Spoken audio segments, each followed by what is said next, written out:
നമ്മൾ ഈ കണ്ടുകൊണ്ടിരിക്കുന്നതാണ് ഉത്തർപ്രദേശിലെ മഥുര ജില്ലയിലെ വൃന്ദാവനത്തിനുള്ളിലുള്ള പ്രേം മന്ദിർ എന്നറിയപ്പെടുന്ന ഒരു ഹിന്ദു ക്ഷേത്രം. ഇത് ജഗദ്ഗുരു ശ്രീ കൃപാലുജി മഹാരാജാണ് ഈ ക്ഷേത്രം സ്ഥാപിച്ചിരിക്കുന്നത്. വിദ്യാഭ്യാസ ആത്മീയ ചാരിറ്റബിൾ ട്രസ്റ്റായ ജഗദ്ഗുരു കൃപാലു പരിഷത്താണ് ഇത് പരിപാലിച്ചിരിക്കുന്നത്. വൃന്ദാവനത്തിൻ്റെ പ്രാന്തപ്രദേശത്തുള്ള 22 ഏക്കർ സ്ഥലത്താണ് ഈ സമുച്ചയം സ്ഥിതി ചെയ്യുന്നത്. ഒന്നാം നിലയിൽ രാധാകൃഷ്ണനും രണ്ടാം നിലയിൽ സീതാരാമനുമാണ് പ്രധാനമായിട്ടുള്ള വിഗ്രഹങ്ങൾ. ക്ഷേത്രത്തിൻ്റെ ചുമരിൽ ശ്രീകൃഷ്ണൻ്റെയും രസിക സന്യാസിമാരുടെയും വ്യത്യസ്ത ലീലകളാണ് അവതരിപ്പിച്ചിരിക്കുന്നത്.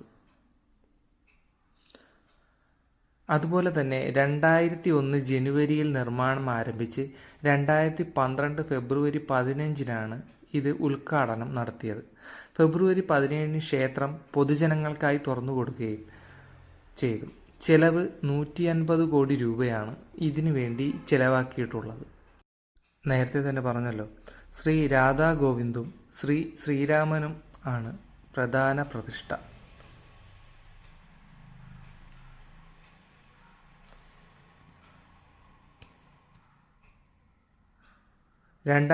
ജനുവരി 14-ന് ആയിരക്കണക്കിന് ഭക്തരുടെ സാന്നിധ്യത്തിൽ ജഗദ്ഗുരു ശ്രീ കൃപാലുജി മഹാരാജാണ് ഈ ക്ഷേത്രത്തിന് തറക്കല്ലിട്ടിരിക്കുന്നത്.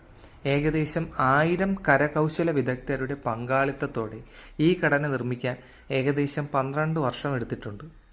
വൃന്ദാവന സ്ഥലം വികസിപ്പിച്ചെടുത്ത് കൃപാലുജി മഹാരാജാണ് അദ്ദേഹത്തിൻ്റെ പ്രധാന ആശ്രമം വൃന്ദാവനത്തിലാക്കിയത്. അതുപോലെ തന്നെ പ്രേം മന്ദിർ പൂർണ്ണമായും ഇറ്റാലിയൻ മാർബിൾ കൊണ്ടാണ് നിർമ്മിച്ചിരിക്കുന്നത്.